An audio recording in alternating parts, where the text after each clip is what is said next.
పెట్టే పాపానికి దూరంగా ఉండాలి.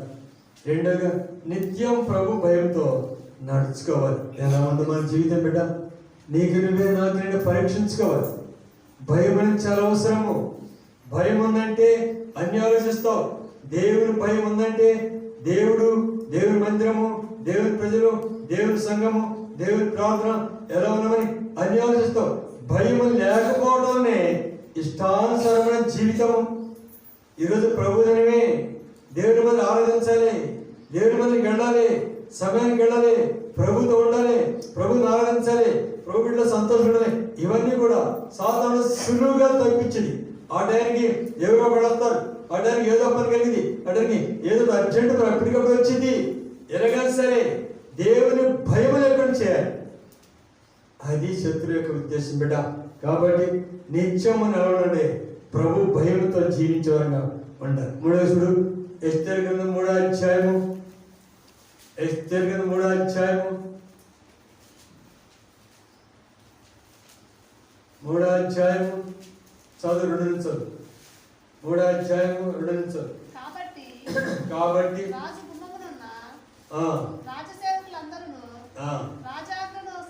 రాజాజ్ఞానుసారంగా మోకాళ్ళుని హామానుకు నమస్కరించి మొర్దెకై వంగకయు రాజు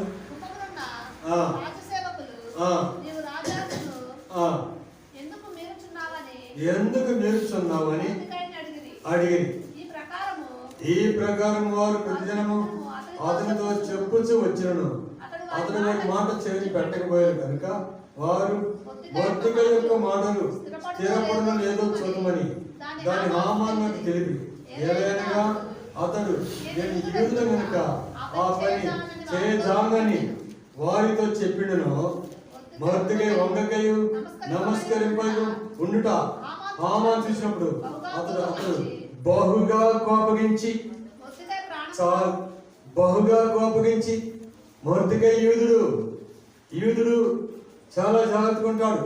శత్రువుల ప్రదేశంలో సాక్ష్యం కాపాడుకుంటాడు. శత్రువు ఉన్న ప్రదేశంలో శత్రువు ముందే సాక్ష్యాన్ని కాపాడుకుంటాడు.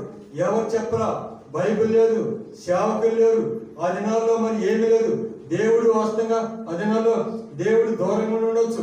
ఏమైనా ఆ ప్రదేశం అంతా మరి శత్రువుల సమూహము.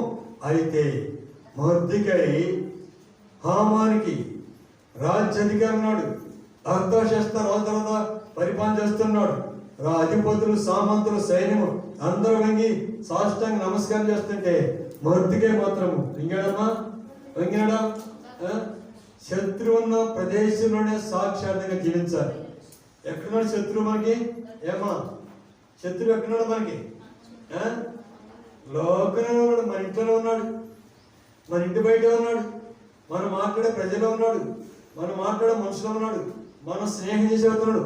ఏది ఏమైనా సాక్ష్యాన్ని పోడడానికి శత్రువు కంకణ కట్టుకుంటూ ఉంటాడు. అయితే మొర్దెకై ఏమన్నాను కానీ, ఏమన్నా రాని, ప్రాణం మీదకి రాని, తల మీదకి రాని, మెడ మీదకి రాని, అయితే నేను యూదుడు కాబట్టి అందరూ అనుకున్నాను. ఏమయ్యా ఏంటో నమస్కారం చేయము, మేమందరం ఇచ్చాడా? అధిపతులు, మరి సంస్థానాధిపతులు, సైనికులు, సేవకులు అందరూ మరి రాజు తర్వాత వ్యక్తి హామాను ఏంటో నమస్కారం. నేను నమస్కారం చేయను, నేను తలవంచను. ఏంటంటే నేను యూదుడిని.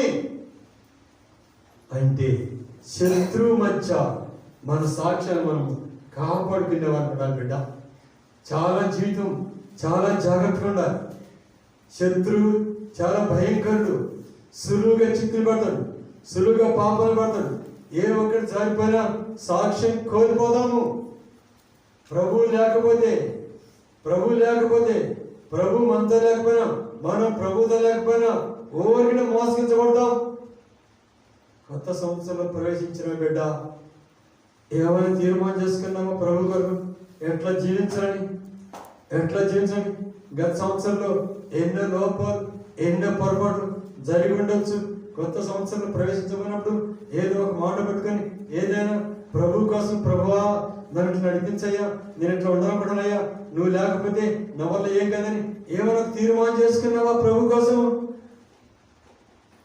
నేను ప్రార్థన చేస్తూ వస్తే ప్రభా ఏదైనా ఒక మాట చూపించాయా, డిసెంబర్ నెలంతా ప్రార్థన చేస్తుంటే ఒక మాట నాకు గుర్తుంటే దాని ప్రకారం జీవించనుకున్నాయా, ఒక మాట చూపించాయా, దాని ప్రకారమే ఈ దగ్గరికి వస్తా, దాని ప్రకారం అడుగుతా, దాని ప్రకారం జీవిస్తానయ్యా అని ప్రార్థన చేస్తూ వస్తే నాకు దేవుడు ఒక మాట చూపించాడు. డిసెంబర్ నెలలో సామెతలు 16 చదువు. సామెతలు 16 సామెతలు 16 చదువు. నీ పనుల భారము యెహోవా మీద ఉంచుము. నీ పనుల భారము యెహోవా మీద ఉంచు, అప్పుడు నీ ఉద్దేశములు, నీ పనుల భారం నీ మీద పెట్టుకొని చేయదు. గత సంవత్సరం ఎన్నోసార్లు సొంత తలంపులు, సొంత ఉద్దేశం, సొంత ఆలోచనలు, సొంతగా ఎన్నో లోపాలు, పొరపాట్లు జరిగినాయి. ఒప్పుకోవాలి ప్రభు ముందు.